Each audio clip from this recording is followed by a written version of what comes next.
폴 트루니에라는 분이 있습니다. 여러분 책을 읽으실 때 폴 트루니에라는 이름을 보시면 꼭 찾으셔서 같이 읽어 보시면 많은 도움을 받으실 수 있습니다. 혹자는 폴 트루니에라는 이분이 이제 하나님께서 20세기에 성도들에게 주신 가장 좋은 선물이다, 그런 말을 하기도 합니다. 이분은 이제 스위스 내과 의사신데요, 이제 정신의학자이기도 하시고 또 유명한 저술가이기도 하며 책을 많이 썼습니다. 우리나라에도 이분의 책이 많이 번역이 되어 있고요. 또 이분의 책을 한 해가 시작할 때마다 1월 달이 되면 그 책을 항상 읽는다, 그런 분들도 많이 계신 그런 좋은 저술가 중에 한 분입니다.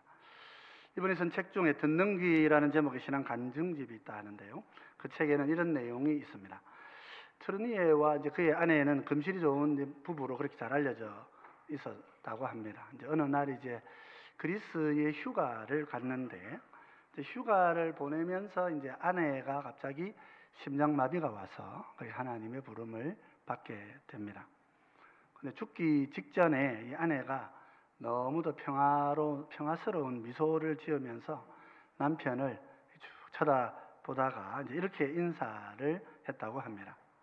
여보, 오늘 천국에 도착하면 먼저 가 계신 시부모님들 만나서 정말 즐거울 것 같아요.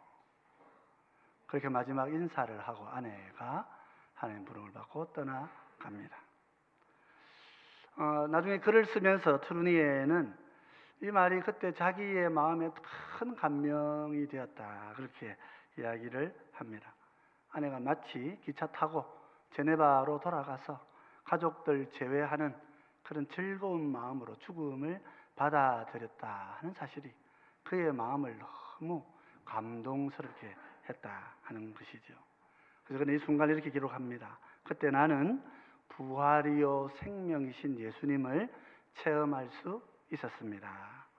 그렇게 아내를 보낸 후 나의 믿음은 더 강해졌고 근심과 걱정에서 더 많이 회복되는, 해방되는 자유를 누릴 수 있었습니다. 이렇게 책에다가 기록을 하고 있죠. 부활하신 주님 안에서 영혼을 바라보고 죽음을 새로운 만남으로 생각하고 그렇게 체험하고 가는 아내의 그 신앙이 남편의 마음도 함께 감동을 시켰다 하는 것을 우리가 볼 수가 있는 것이죠. 그렇습니다. 우리 성도는 이 땅에 오신 예수님으로 인해서 영원한 부활의 생명을 누리고 새로운 삶을 소망하는데 하면서 살아갈 수 있는 천국 백성이 되었습니다. 오늘 성탄절 어떤 날입니까?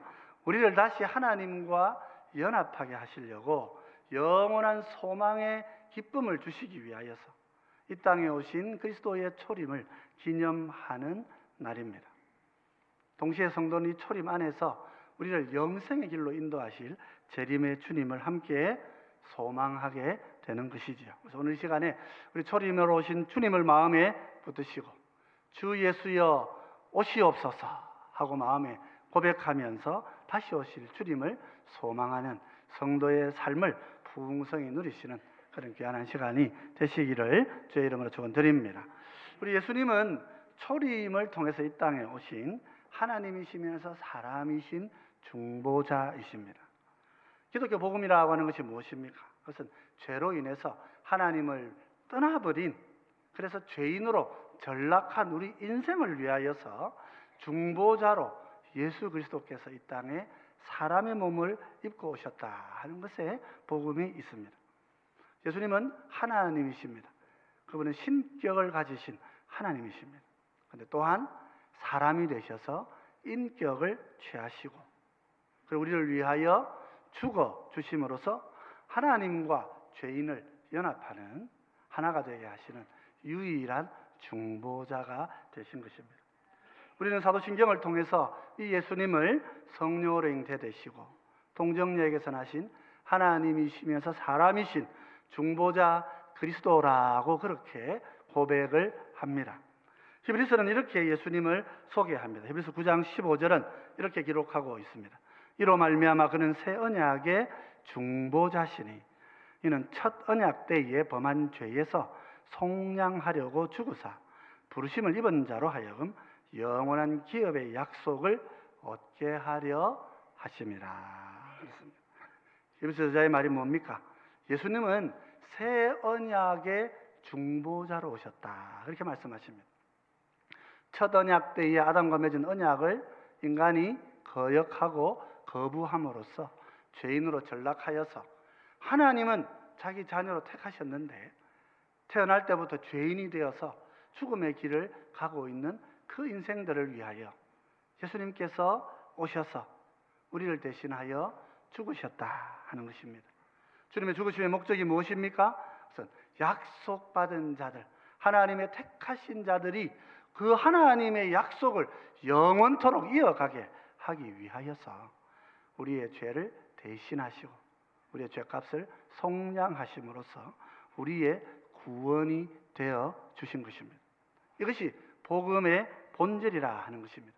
중보자는 세상에 오심으로 죄인을 값주고 사신 구주가 되셔서 우리의 구원의 하나님이 되신 것입니다. 아담 아래서 날 때부터 범죄한 죄인이 된 우리들은 바로 이 중보자의 유업의 은혜 안에서 하늘의 영원한 새 하늘을 기업으로 누리고 사는 천국 백성이 되는 것입니다. 이 놀라운 일이 한 아기의 탄생을 통해서 이루어지는 것입니다. 성경은 이 땅에 오실 메시아는 한 아기로 오실 것이라 그렇게 약속하고 있습니다. 이사야 9장 6절은 이렇게 예언을 하고 있습니다. 이는 한 아기가 우리에게 낳고 한 아들을 우리에게 주신 바 되었는데 그의 어깨에는 정사를 메었고 그의 이름은 기묘자라 모사라 전능하신 하나님이라 영존하시는 아버지라 평강의 왕이라 할 것임이라. 한 아기가 우리에게 오심으로써 하나님이 사람이 되어서 이 땅에 오심으로써 우리에게 놀라운 새로운 아버지가 생기고 놀라운 새로운 왕이 찾아오신다, 그렇게 이야기하고 있습니다. 예수님은 사람의 몸을 입어서 한 아기로 이 땅에 오셨습니다. 그러나 그분은 단순한 아기는 아니었어요. 그분의 어깨에는 온 세상을 다스리는 통치의 정사를 메신 왕의 직분을 가지고 이 땅에 오신 왕의 후손으로 찾아오신 것입니다. 예수님의 이름은 기묘하신 분이시고 모사가 되신 분이시고 전능하신 하나님이시고 영존하신 아버지시고 평강의 왕이 되어 주시는 것입니다. 기묘하고 모사가 되시고 전능하신 하나님, 영원하시는 아버지, 평강의 왕으로 우리 주님이 이 세상에 오신 것입니다. 이 아기가 변하여 우리의 아버지가 되어 주신다, 성경은 그렇게 말하고 있는 것입니다. 우리는 흔히 삼위일체 얘기하면서 성부 하나님만을 아버지시라 이렇게 오해하는 경향들이 있습니다. 여러분 조심하실 필요가 있습니다. 성부와 성자와 성령, 하나님의 신격을 나타내는 이름들 우리가 성부와 성자와 성령이라 이렇게 부르지만 이 이름들은 하나님들 간의 관계를 말하는 것입니다. 성부와 성자와 성령은 하나님들 간의 관계죠. 아들이 아버지에게 오셨기 때문에 하나님은 성부가 되시고 예수님은 성자로 부르십니다. 또 성령이 아버지와 아들로부터 오시기 때문에 우리가 성령님을 하나님의 영이라, 그래서 성령이라 이렇게 부르는 것입니다. 그래서 삼위 하나님의 관계이지 우리와의 관계가 아닙니다. 우리에게는 성부와 성자와 성령이 다 아버지시란 말이에요. 우리에게는 세 분이 다 우리의 창조주시고 우리에게는 세 분이 다 우리의 아버지시고 우리에게는 세 분이 다 우리의 경배를 받기에 합당하신 하나님이시라 하는 것입니다.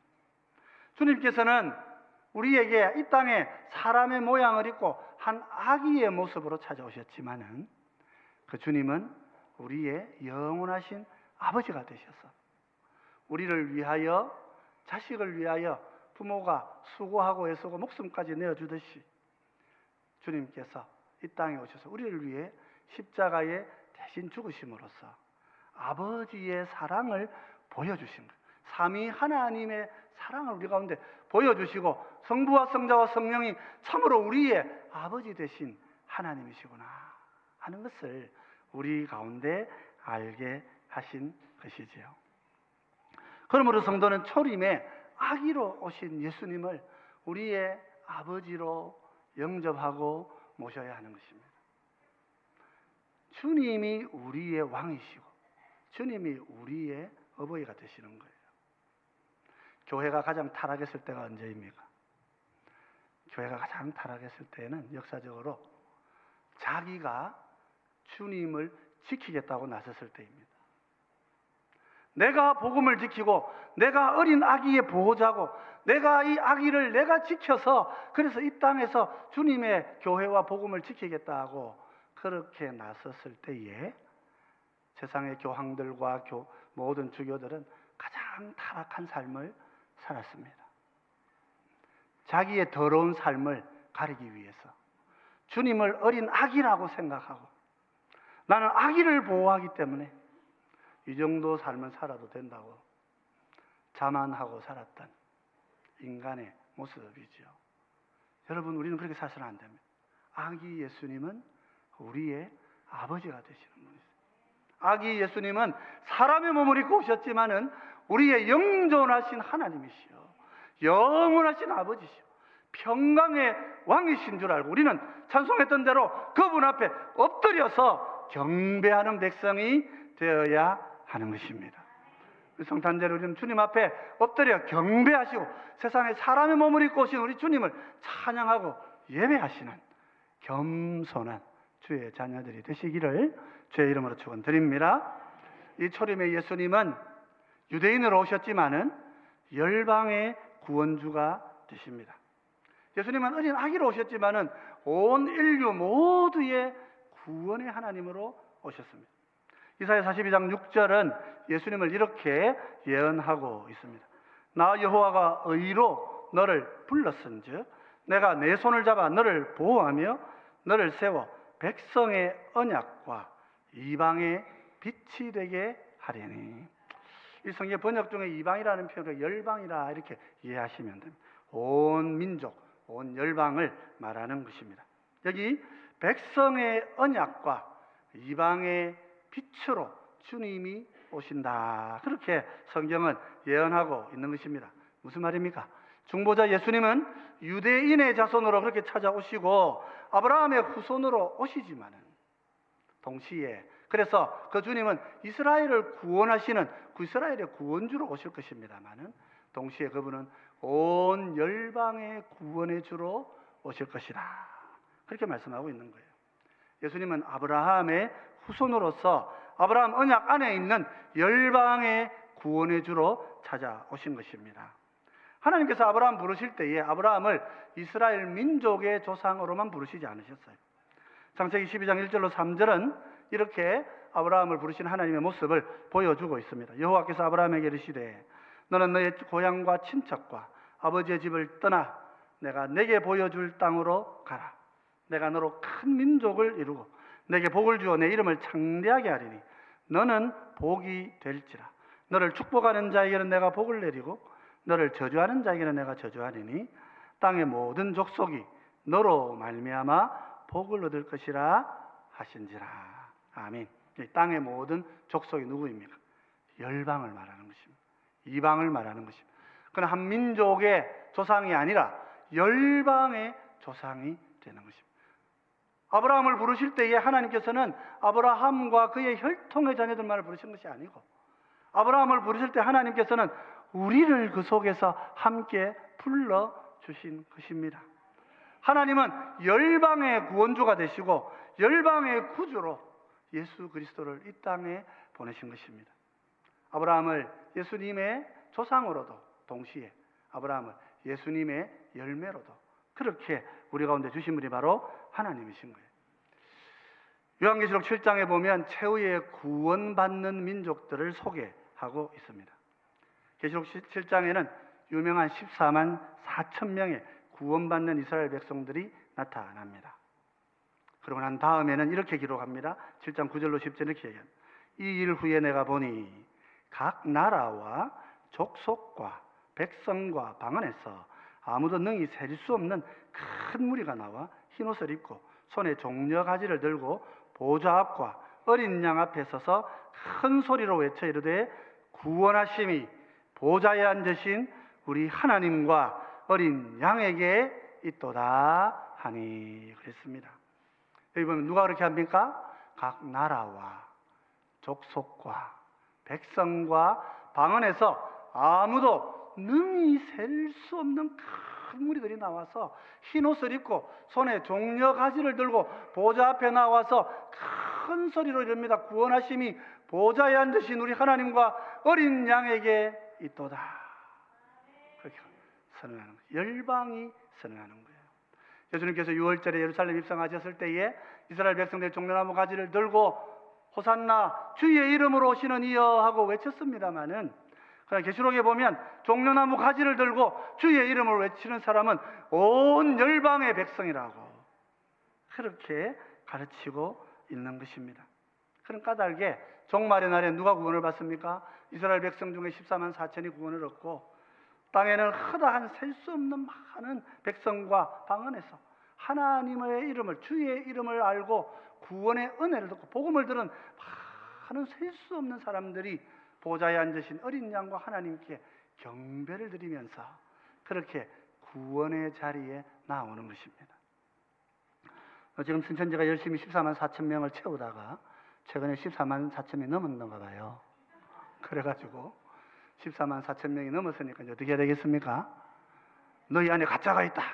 그래가지고 진짜는 제대로 산다. 그래 협박을 해가지고 더 많이 헌금하게 하고 더 열심히 사는 사람만 이제 남기고 있다 그럽니다.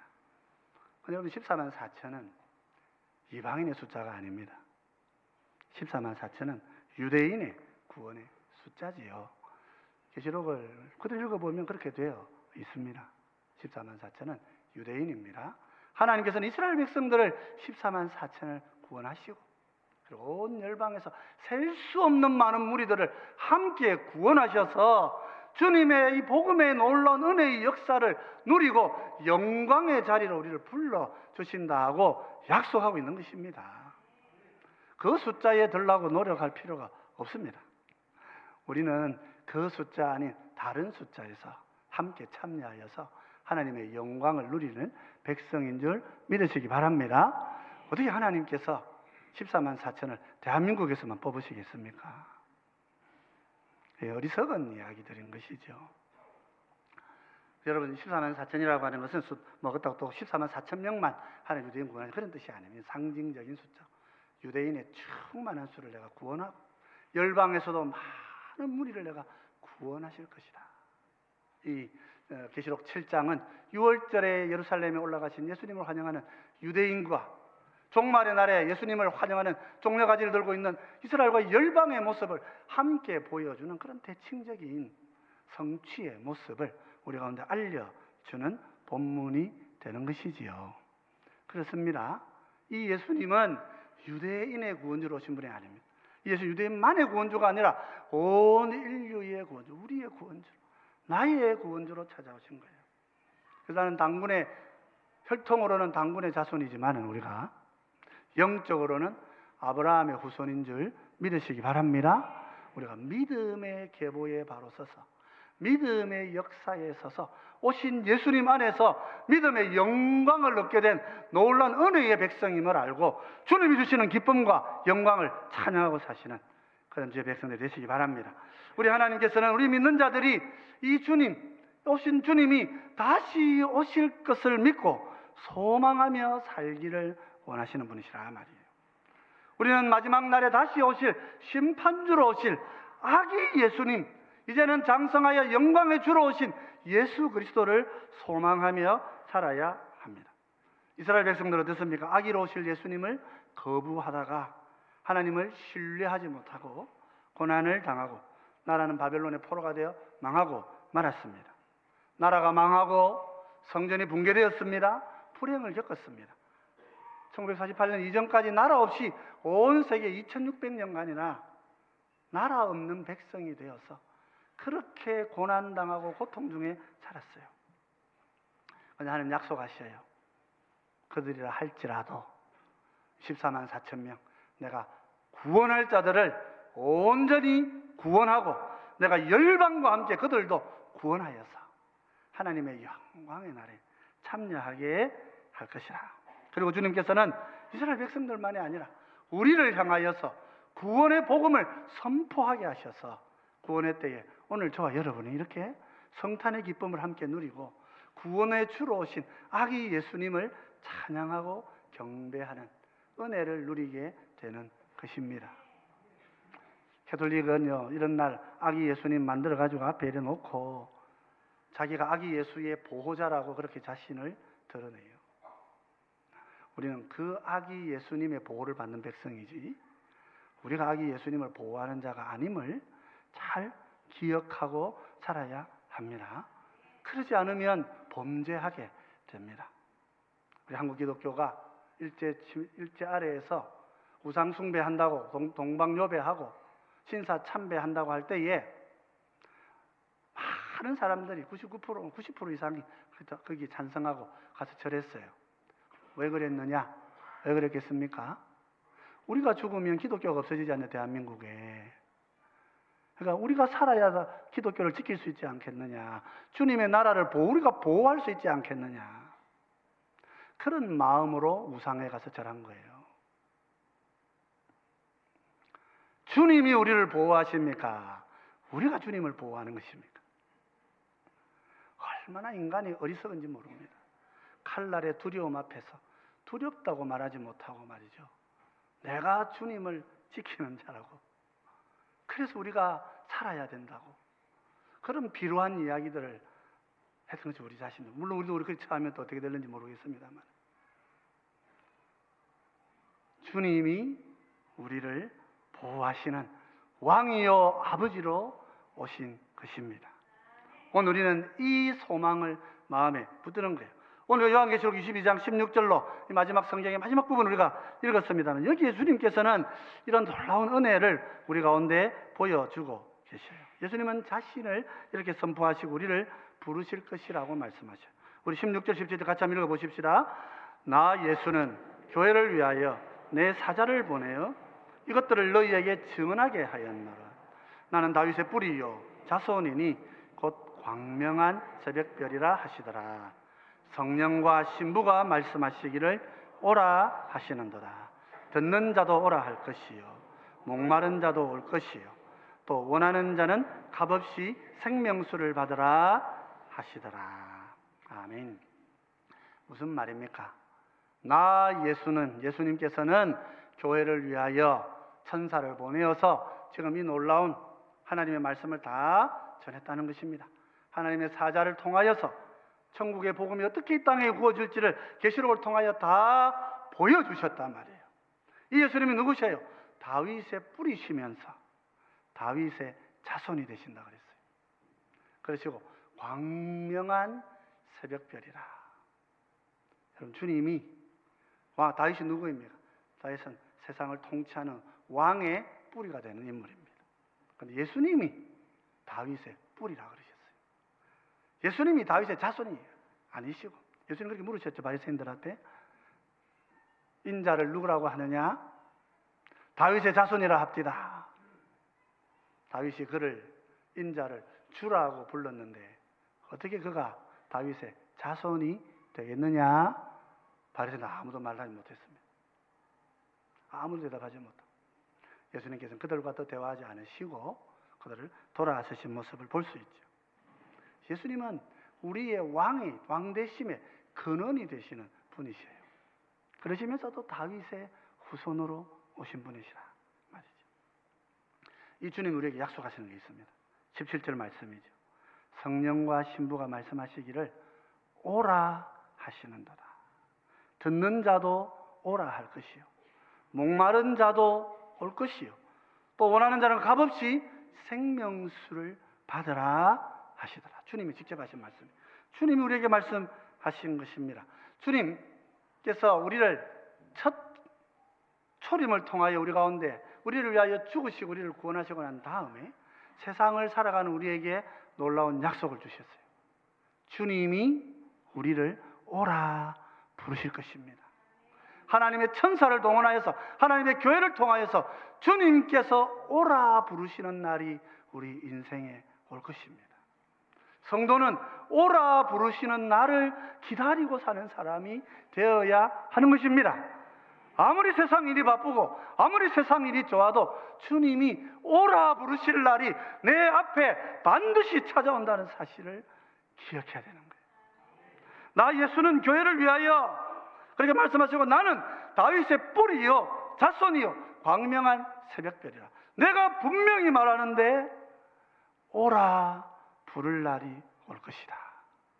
그럼 어떻게 됩니까? 달려가서 값없이 생명수를 얻을 그 날을 준비하고 살아야 하는 것입니다. 우리는 무엇을 준비하고 살아갑니까? 아파트 당첨돼가지고 막 들어갈 날 얼마나 고대하고 살아갑니까? 주님이 부르시면은요 천국에 들어갈 날이 되는 거예요. 그 날을 우리는 기다리고 그 날을 소망해야 되는 거예요. 그런 사람은 어떻게 살아야 됩니까? 이 땅에서 18절 19절 이 땅에서의 삶을 이야기해요. 같이 한번 읽어보십시다. 18절 19절입니다. 보여주실까요? 같이 읽어보겠습니다. 내가 이 두루마리의 예언의 말씀을 듣는 모든 사람에게 증언하노니 만일 누구든지 이것들 외에 더하면 하나님이 이 두루마리에 기록된 재앙들을 그에게 더하실 것이요 만일 누구든지 이 두루마리의 예언의 말씀에서 제하여 버리면 하나님이 이 두루마리에 기록된 생명나무와 및 거룩한 성의 참여함을 제하여 버리시리라. 언젠가 우리를 오라 부르실 날을 소망하는 사람들은 이 땅에서 어떻게 살아야 됩니까? 하나님의 말씀에 더하거나 빼지 말고 있는 그대로 믿고 있는 그대로 살아가야 한다 하는 것입니다. 주의 백성들의 특징이 무엇입니까? 주의 백성들은 주님의 말씀을 믿고 신뢰하는 것입니다. 어떤 건 이성적으로 좀 틀린 것 같고 안 맞는 것 같고 뭐가 내가 잘 이해가 안 될지라도 내가 하나님을 다 이해할 수 없을 줄 알고 하나님이 나의 아버지 되시고 나의 창조주시기 때문에 내가 다 이해할 수 없는 줄 알고 그렇게 하나님께 순종하는 삶을 살아야 하는 것입니다. 여호와 이레의 하나님을 만났던 아브라함처럼 아들을 죽이라 하시는데 이해는 되지 않지만은 그것이 하나님의 말씀이기 때문에 끝까지 순종하며 아들을 죽이려고 칼을 들고 휘둘러야 했던 그 순종의 삶이 그 성도의 오늘을 사는 우리의 삶인 거예요. 우리는 오라 하시는 주님의 음성을 듣기를 소망하면서 이 땅 가운데 지금 주시는 주의 말씀을 가감없이 순종하고 믿고 말씀대로 살아가야 하는 것입니다. 2000년 전, 3000년 전 말이니까 그때는 신화시대니까 성경이 신화로 기록되었으니까 우리가 안 믿어도 되고 지금 우리 시대에 합리적으로 믿자. 그러면 성경의 내용을 좀 지워야 됩니다. 그럼 어떻게 된다고요? 그 이름이 생명책에서 제하게 될 것입니다. 이렇게 좀 보충이 돼야 될 것 같은데 하고 더 하게 되면은요 계속의 모든 재앙이 그에게 임할 것이다. 그렇게 말씀하고 있는 거예요. 성도는 이중의 삶을 사는 것입니다. 마지막 날 내 이름 부르실 오라 하실 주님을 기다리는 삶을 사는 사람들이에요. 동시에 이 땅에서는 하나님의 말씀을 가감없이 있는 그대로 믿고 순종하고 행하기를 그렇게 결단하고 살아가야 되는 거예요. 학교에서, 직장에서, 국가에서, 가정에서, 동네에서, 이웃에서 우리 모든 삶이 말씀을 내 삶 가운데 행하는 삶이 되어질 때에 오라 하시는 그날에 두려움 없이 주님을 만날 수 있는 백성이 되는 것입니다.